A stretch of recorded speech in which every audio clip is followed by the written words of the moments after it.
Evening all നമ്മളെ കഴിഞ്ഞ ക്ലാസ്സിന്റെ കണ്ടിന്യൂഷൻ ആണ്. വിചാരിക്കുന്നു ഓർമ്മയുണ്ടാവും കഴിഞ്ഞ ക്ലാസ് എന്ന്. നമ്മൾ ചാപ്റ്ററിലേക്ക് ജസ്റ്റ് കയറിയിരുന്നു. Lines written in early spring. നമ്മുടെ പോയറ്റിന്റെ നെയിം പുറത്തെടുക്കാൻ പറ്റുന്നുണ്ട് വിചാരിക്കുന്നു, റിവൈൻഡ് ചെയ്യാൻ പറ്റുന്നുണ്ട് എന്ന് വിചാരിക്കുന്നു. വേർഡ്സ് വർത്ത് ആണ് നമ്മളെ പോയറ്റ്. ഏത് ജോണറിലുള്ള പോയാണെന്ന് നമ്മൾ പറഞ്ഞു, നാച്ചുറൽ പോയമാണെന്ന് പറഞ്ഞു. അതുകൊണ്ട് തന്നെയാണ് നമ്മൾ ഇന്ന് നാച്ചുറലിലേക്ക് ഇറങ്ങിയിട്ടുള്ളത്. കാണാൻ പറ്റുന്നുണ്ടെന്ന് വിചാരിക്കുന്നു നിങ്ങൾക്ക്. സോ രണ്ട് വർക്ക്സ് നമ്മൾ പറഞ്ഞു, അത് ചെയ്തിട്ടുണ്ടാവുമെന്ന് വിചാരിക്കുന്നു. ക്വസ്റ്റ്യൻ ആൻസേഴ്സ്, അതേപോലെ തന്നെ ഒരു അപ്രിസിയേഷൻ, അത് രണ്ടും ചെയ്യാൻ പറ്റിയെന്ന് വിചാരിക്കുന്നു. അടുത്തതായിട്ട് നമ്മൾ ആ രണ്ട് പറഞ്ഞ സ്റ്റാൻസാസ് അതിന്റെ ഒരു ചെറിയ നട്ട്ഷെല്ലിൽ നമ്മളൊന്ന് പറയുകയാണ്. ഞാൻ ഡിസ്ക്രൈബ് ചെയ്തതാണ് കഴിഞ്ഞ ക്ലാസ്. അപ്പോൾ രണ്ട് സ്റ്റാൻസ നമുക്കൊന്ന് ചെറുതായിട്ടൊന്ന് നട്ട്ഷെല്ലിൽ പറയാം. അപ്പോൾ ഫസ്റ്റ് സ്റ്റാൻസയിൽ നമ്മൾ പറഞ്ഞത് the poet was relaxing in a grove, in a garden or in a forest. ഒരു ഫോറസ്റ്റിൽ റിലാക്സ് ചെയ്യായിരുന്നു. That time he could hear thousands of mixed sounds of nature. നാച്ചുറിന്റെ ബ്ലെൻഡഡ് ആയിട്ടുള്ള തൗസൻഡ്സ് ഓഫ് സൗണ്ട് ഇപ്പൊ നിങ്ങൾക്ക് കേൾക്കാൻ പറ്റുന്നുണ്ടാവും. ലീവ്സിന്റെ റെസ്ലിംഗ് സൗണ്ട്സ്, വിൻഡിന്റെ സൗണ്ട്, അതേപോലെ തന്നെ ബേർഡ്സിന്റെ sound. These are the sounds in nature. So like this our poet also could hear the 1000 blended sounds of nature. And at that time pleasant thoughts occurred to his mind, and that pleasant thoughts bring sad thoughts to his mind. അല്ലെ, ഒരു bitter sweet moment എന്ന് നമുക്ക് പറയാം. രണ്ട് കാര്യങ്ങൾ, രണ്ട് opposite ആയിട്ടുള്ള കാര്യങ്ങൾ ചേർത്ത് വെച്ചിട്ട്. അല്ലെ, ബിറ്റർ എന്ന് പറഞ്ഞാൽ കഴിക്കുന്നതാണ്, സ്വീറ്റ് എന്ന് വെച്ചാൽ മധുരമുള്ളതാണ്. സോ അത് രണ്ടും കൂടെ ചേർത്ത് വെച്ചു, good thoughts and bad thoughts. അപ്പോ ഇതാണ് നമ്മുടെ ഫസ്റ്റ് സ്റ്റാൻസയെ പറഞ്ഞിട്ടുള്ളത്. സെക്കൻഡ് സ്റ്റാൻസയിൽ നമ്മുടെ പോയറ്റ് പറയുന്ന കാര്യം ഇതാണ്: how nature links human and herself. Nature അവരെയും നാച്ചുറിനെയും ഹ്യൂമനെയും എങ്ങനെ ലിങ്ക് ചെയ്യുന്നു? Through the good works of nature. നാച്ചുറിന്റെ ഗുഡ് വർക്ക്സ് കൂടിയാണ് നാച്ചുർ ഹ്യൂമനെയും നാച്ചുറിനെയും ലിങ്ക് ചെയ്യുന്നതെന്ന് പറഞ്ഞു.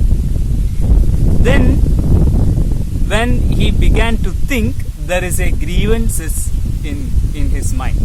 അല്ലെ, അയാൾ കൂടുതൽ ചിന്തിക്കുന്ന സമയത്ത്, എന്തിനെ പറ്റി ചിന്തിക്കുന്ന സമയത്ത്, what man has made of മാൻ. മനുഷ്യൻ മനുഷ്യനോട് എന്ത് ചെയ്യുന്നു?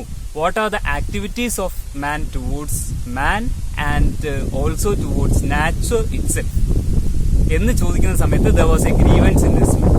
അല്ലെ, അയാളുടെ മനസ്സിലൊരു സങ്കടം. മീൻസ് നാച്ചറിനോട് ഹ്യൂമൻ ചെയ്യുന്ന കാര്യങ്ങൾ that are not at all good എന്നുള്ള കാര്യം. ഓക്കെ, ഇത്രയാണ് നമ്മൾ പറഞ്ഞിട്ടുള്ള കാര്യം. ഇനി നമുക്ക് പുതിയ സ്റ്റാൻസിലേക്ക് നീങ്ങാം. അപ്പൊ രണ്ട് സ്റ്റാൻസ് നമ്മൾ പറഞ്ഞു. നിങ്ങളുടെ ഡൗട്ട്സും കാര്യങ്ങളും ഒക്കെ ഒന്ന് നോട്ട് ചെയ്ത് വെച്ചിട്ട് നമ്മുടെ വാട്സ്ആപ്പ് ഗ്രൂപ്പിലൂടെ ചോദിക്കാം, അല്ലെങ്കിൽ എനിക്ക് പേഴ്സണലായിട്ട് മെസ്സേജ് അയച്ചിട്ട് ചോദിക്കാം. അപ്പോൾ നിങ്ങളുടെ ഫേസ് കണ്ടിട്ട് ക്ലാസ് എടുക്കാൻ പറ്റാത്തൊരു ബുദ്ധിമുട്ടുണ്ട്. അതുകൊണ്ട് നിങ്ങൾക്ക് എന്ത് ഡൗട്ട് ഉണ്ടെങ്കിലും അത് നോട്ട് ചെയ്ത് വെക്കണം, ചോദിക്കണം. നമ്മൾ രണ്ട് സ്റ്റാൻസ ഓൾമോസ്റ്റ് ക്ലിയർ ആക്കിയിട്ട് പറഞ്ഞിട്ടുണ്ട്. ഇനി നമ്മൾ ആ തേർഡ് സ്റ്റാൻസയിലേക്ക് പോവുകയാണ്. തേർഡ് സ്റ്റാൻസ ഞാനൊന്ന് വായിക്കാം. നിങ്ങൾ ആ അയച്ചു തന്നിട്ടുള്ള ടെക്സ്റ്റ് കൂടെ ഒന്ന് പെൻസിൽ വെച്ചിട്ടൊന്ന് പോകണം, ശ്രദ്ധിക്കണം. വായിക്കാം ഞാൻ. Through prime rose steps in that green bowel the periwinkle trail its roots, and 'tis my faith that every flower enjoys the air it breathes. So this is the third stanza. ഇതിനകത്ത് പറയുന്നത് ഒന്ന് periwinkle എന്ന് പറയുന്ന flower and primrose എന്ന് പറയുന്ന flower. Okay, അപ്പോ periwinkle and primrose are the names of two flowers. So our poet can observe this flower in the nature. Okay, and the periwinkle trailed its wreaths over prime rose. Prime റോസും പെരിവിങ്കിളും കൂടെ ഒരുമിച്ചിട്ടാണ് കിടക്കുന്നത്. Okay, prime റോസിന്റെ പെരിവിങ്കിളിന്റെ flowers prime റോസിന്റെ മുകളിൽ കൂടെ ഇങ്ങനെ പടർന്നു കയറിയതായിട്ട് കാണുന്നുണ്ട്.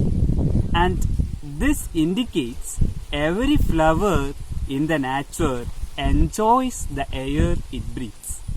ഓക്കെ, എല്ലാ ഫ്ലവേഴ്സും, all the flowers in the nature loves the existence in nature. അല്ല, നാച്ചുറലുള്ള അതിന്റെ എക്സിസ്റ്റൻസ് ലവ് ചെയ്യുന്നു. And the flowers love everything in the nature. നാച്ചുറലിൽ എല്ലാം ഇഷ്ടപ്പെടുന്നു, എല്ലാം ലവ് ചെയ്യുന്നു the flowers in the nature. This is the third stanza. അപ്പോൾ ഫ്ലവേഴ്സ്, നാച്ചുറലുള്ള ഫ്ലവേഴ്സ് അതിന്റെ നാച്ചുറലുള്ള എക്സിസ്റ്റൻസ് എന്ത് ചെയ്യുന്നു? ലവ് ചെയ്യുന്നു. പ്രൈം റോസും പെരിവിങ്കിളും ഇങ്ങനെ ട്രെയിൽ ഓവർ ചെയ്ത് കിടക്കുന്നത് കാണുമ്പോൾ നമ്മുടെ പോയറ്റിന് മനസ്സിലാവുന്നതാണ് all the flowers are really happy and they enjoys their existence. ഇനി ഫോർത്ത് സ്റ്റാൻസ ശ്രദ്ധിക്കണം. The birds around me hopped and played, their thoughts I cannot measure, but least motion which they made, it seemed a thrill of pleasure. After the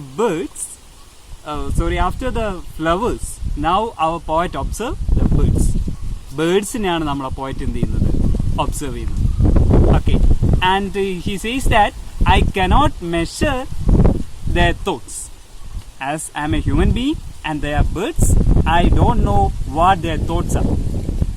എന്താ ചിന്തിക്കുന്നതെന്ന് പറയാൻ എനിക്ക് പറ്റില്ല, എനിക്ക് measure ചെയ്യാൻ പറ്റുന്നില്ല. ഞാൻ ഹ്യൂമൻ ബീങ് ആണ്, അത് ബേർഡ്സ് ആണ്. So I cannot measure what are their thoughts, but I can say that they are in an extreme level of pleasure by watching their movement. Hopping means moving ആണ്. അതിന്റെ movement കണ്ടിട്ട്, അത് ചെയ്യുന്ന കാര്യങ്ങൾ കണ്ടിട്ട് I can say that the birds are in an extreme level of pleasure. വല്ലാത്ത സന്തോഷത്തിലാണ് birds. Because nature gives them what ever they want. ഫ്ലവറിനായാലും ബേർഡ്സിനായാലും എന്തൊക്കെ വേണോ അതെല്ലാം നാച്ചർ എന്ന് പറയുന്ന മദർ കൊടുക്കുന്നു. That's why the birds are became really happy. That's why the flowers are happy. And the question the poet raises is human happy? Human happy ആണോ? നാച്ചുറലിന് കിട്ടുന്ന റിസോഴ്സസിൽ ഹ്യൂമൻ ഹാപ്പി ആണോ? അങ്ങനെയാണെങ്കിൽ ഈ ക്രൂവാലിറ്റീസ് ഹ്യൂമൻ ചെയ്യുമോ നാച്ചുറലിനോട്? These are the questions raised by our poet. ഈ 2 സ്റ്റാൻസയും കൂടി ക്ലിയർ ആണെന്ന് വിചാരിക്കുന്നു. അപ്പൊ ടോട്ടൽ 4 സ്റ്റാൻസ. നമ്മൾ കുറേശ്ശെ പോകുന്നുള്ളൂ. അങ്ങനെ കൃത്യമായിട്ട് മനസ്സിലാക്കിയിട്ട് പോയാൽ മതി. ആ 4 സ്റ്റാൻസ ഒന്ന് കൃത്യമായിട്ട് വായിച്ചു നോക്കുക, ആ മീനിങ് കൺവേഡ് ആവുന്നുണ്ടോ എന്നുകൂടെ നോക്കാം. നമ്മൾ ഇന്നത്തെ ക്ലാസ് ഓൾമോസ്റ്റ് വൈൻഡപ്പ് ചെയ്യാണ്. ടോട്ടൽ 4 സ്റ്റാൻസാസ് നമ്മൾ പറഞ്ഞു. ക്ലിയർ ആണെന്ന് ഞാൻ വിചാരിക്കുന്നുണ്ട്. നന്നായിട്ട് വായിച്ചു നോക്കിയാൽ തന്നെ അതിന്റെ മീനിങ് വീണ്ടും കിട്ടുള്ളൂ. പറഞ്ഞിട്ടുള്ള കാര്യങ്ങളൊക്കെ ഒന്നുകൂടി റിവൈൻഡ് ചെയ്യാൻ വേണ്ടി നോക്കുക. എന്നിട്ടൊരു പേപ്പർ എടുത്തിട്ട് എഴുതിയും കൂടെ നോക്കുക. ഓരോ സ്റ്റാൻസിലും പറയുന്ന കാര്യങ്ങൾ കൃത്യമായിട്ട് കിട്ടുന്നുണ്ടോ എന്ന് നോക്കാം. കിട്ടിയിട്ടില്ലെങ്കിൽ നമ്മുടെ വാട്സാപ്പ് ഗ്രൂപ്പ് വഴി മെസ്സേജ് ചെയ്യുക. എന്തൊക്കെയാണ് മനസ്സിലാവാത്ത കാര്യങ്ങൾ എന്നുള്ളത് നോക്കിയിട്ട് ചെയ്യാം. സോ ക്ലാസ് വൈൻഡപ്പ് ചെയ്യുന്നതിന് മുമ്പേ നിങ്ങൾക്ക് ഒരു ചെറിയ വർക്കാണ്. നമ്മൾ പറഞ്ഞത് വേർഡ്സ്വർത്തിനെ പറ്റിയായിരുന്നു. വേർഡ്സ്വർത്ത് നാച്ചുറൽ പോയറ്റ് ആണെന്ന് പറഞ്ഞിരുന്നു. അതേപോലെ തന്നെ വേർഡ്സ്വർത്തിന്റെ കമ്പാനിയൻ ആയിട്ടുള്ള മറ്റൊരു വേൾഡ് റിനൗണ്ട് ആയിട്ടുള്ള നാച്ചുറൽ പോയറ്റാണ് റോബർട്ട് ഫ്രോസ്റ്റ് എന്ന് പറയുന്ന ആള്. റോബർട്ട് ഫ്രോസ്റ്റിന്റെ ഏറ്റവും ഫേമസ് ആയിട്ടുള്ള ഒരു ലൈൻ ഉണ്ട്. ലൈൻ ഇതാണ്: the Woods R lovely dark and deep, but I have promises to keep, miles to go before I sleep and miles to go before I sleep. Okay, ഇതിന് litre ആയിട്ടുള്ള meaning എന്ന് പറഞ്ഞാൽ ഈ കാണുന്ന കാടും പുഴകളും ഒക്കെ ഇങ്ങനെ നിവർന്ന് കിടക്കുകയാണ്. എനിക്ക് കുറെ കാര്യങ്ങൾ കീപ്പ് ചെയ്യാനുണ്ട്. ഒരേ പ്രോമിസസ് പലരോടും പറഞ്ഞിട്ടുണ്ട്. ആ പ്രോമിസസ് കീപ്പ് ചെയ്യാനുണ്ട്. Miles to go before I sleep, ഉറങ്ങുന്നതിന്റെ മുമ്പേ കുറെ ദൂരം പോകാനുണ്ട്. സോ ഈ ലിറ്ററൽ മീനിങ് അല്ലാതെ ലൈഫുമായിട്ട് റിലേറ്റഡ് ആയിട്ട് എന്തോ ഒരു ഫിലോസഫിക്കൽ ഐഡിയ ഇതിനകത്ത് നമുക്ക് കിട്ടുന്നുണ്ട് അല്ലെ. ഈ സ്ലീപ്പ് എന്ന് പറയുന്നത് വെറും സ്ലീപ്പാണോ? ഈ മൈൽസ്, അതായത് ഈ ദൂരം എന്ന് പറയുന്നത് വെറുതെ നടക്കുന്ന ഒരു ദൂരമാണോ? എന്താണ് ആ കാര്യം കൊണ്ട് നമ്മുടെ പോയിട്ട് ഉദ്ദേശിച്ചിട്ടുണ്ടാവുക? ഒന്ന് തിങ്ക് ചെയ്യാം.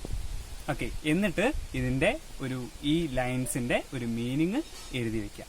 ഓക്കെ, ലൈൻ ഇത്രയാണ്: miles to go before I sleep and miles to go before I sleep.